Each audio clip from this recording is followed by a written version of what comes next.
All right, it is time to talk about the Trump tax plan. I'm going to give you a hint. I'm going to skip to the end. And there is not a pot of gold at the end of this rainbow. There's a pot of coal. The rich get richer, while taxes may even go up for middle average income Americans. Let's talk about what is in this bill.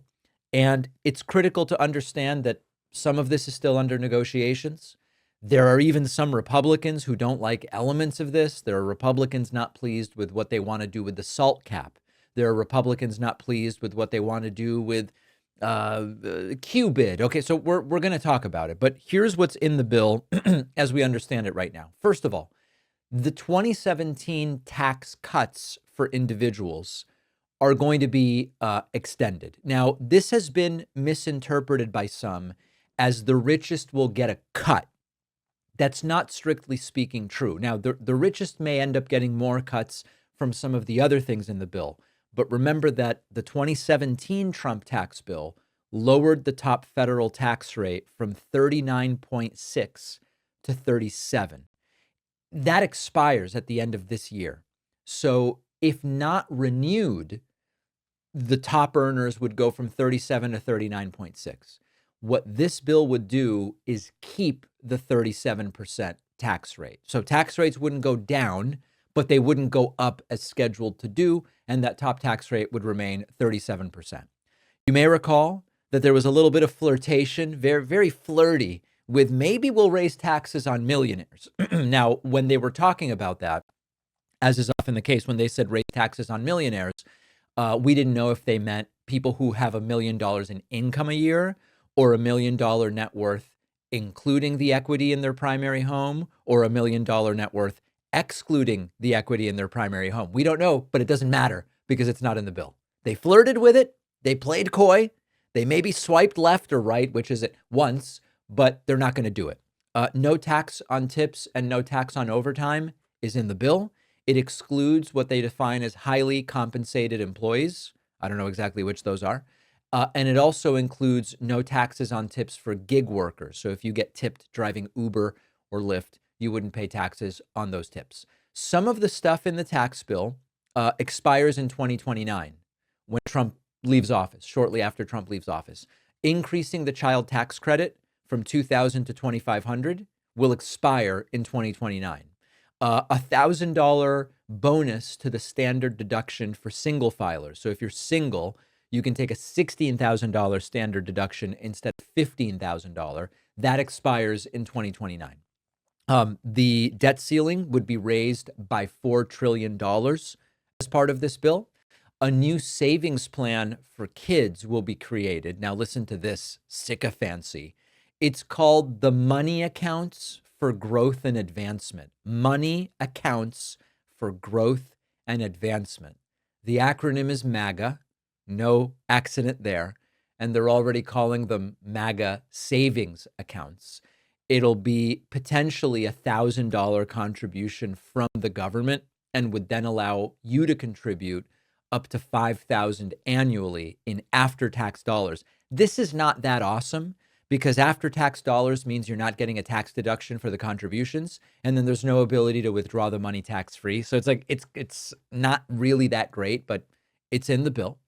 And then there's a whole bunch of stuff for businesses, new deductions for depreciation of property, interest expenses, R&D costs. It would make permanent the 199A deduction. This is what we call the qualified business income deduction, or I call it QBID, and it would give it a new rate of 23%. I've spoken about how huge of a tax cut this is for businesses like mine. They want to keep it and they want to make it bigger. Do I like it personally? Sure. I love keeping more of the money that my business takes in. Does it make sense at a macroeconomic level? Not really. Not really. There's also a rollback of a whole bunch of clean energy credits that were implemented under Biden, like for solar panels, electric vehicles. They want to get rid of that stuff. They flirted with closing the carried interest loophole. They're not going to do it. No surprise.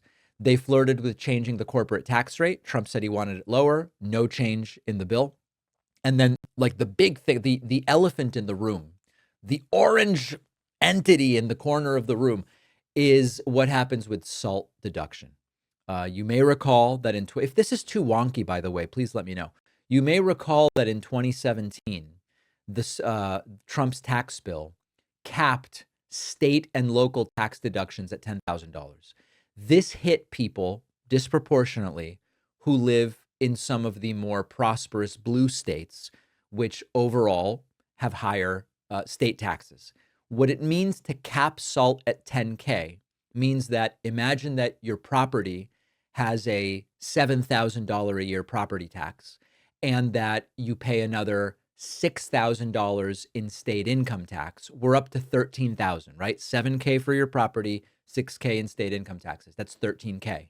If you cap SALT at 10K, you only get to deduct from your federal taxes 10 of the $13,000 you have in that type of tax. So people in blue states, California, New York, Massachusetts, who say, hey, I pay $13,000 a year in state and local taxes. I pay $16,000, I pay $25,000 a year. I only get to deduct 10K. You're disproportionately punishing blue states. And of course they were. They don't know what they're going to do with it yet in this new tax bill. There's the idea of raising the SALT cap to 30K. There's one proposal which would raise the SALT cap to $62,000. If that is done, we could be talking about $1 trillion in expense for the government over the next decade. So this is the totality of the bill. There's work requirements. There's the Medicaid rollbacks we've talked about. That's all in there. The theme is big picture, make it easier for the rich to get richer. And don't make it particularly easier for lower and middle class Americans to get a leg up and have the potential to improve their economic circumstances in society. I don't think anybody is going to be surprised by the fact that that's what this does. Now the question is, what can they get past? Because even some Republicans are not happy with some of these provisions. Let me know what you think. Let me know if you like these segments explaining what's in a bill. And make sure you're getting my newsletter, which you can get by signing up for on my website, or just shoot me an email, info@davidpakman.com. Say, David, please put me on that newsletter. After researching, writing, refining, The Echo Machine, my book, is finally out. This is not just a book about how American politics got so broken. It's also about what's happening right now and what we can still do to stop things from getting worse. Trump's been back in power. The results have been even more catastrophic than many feared, with targeting of political opponents and gutting democratic institutions, laying the groundwork to even further consolidate power. But the thing is that none of this is inevitable. The same forces that brought us here can be countered if we understand how they work and what to do about them. And that's what the Echo Machine is all about. Some say that without corporate media backing, books like this can't succeed. I think we can prove them wrong. You can get the Echo Machine right now at davidpakman.com/echo on Amazon, Barnes & Noble, Audible, Kindle, or by calling any local bookstore and asking them to order it. This book is more important than ever. If you care about what happens next, and I do, check out the Echo Machine today at davidpakman.com/echo.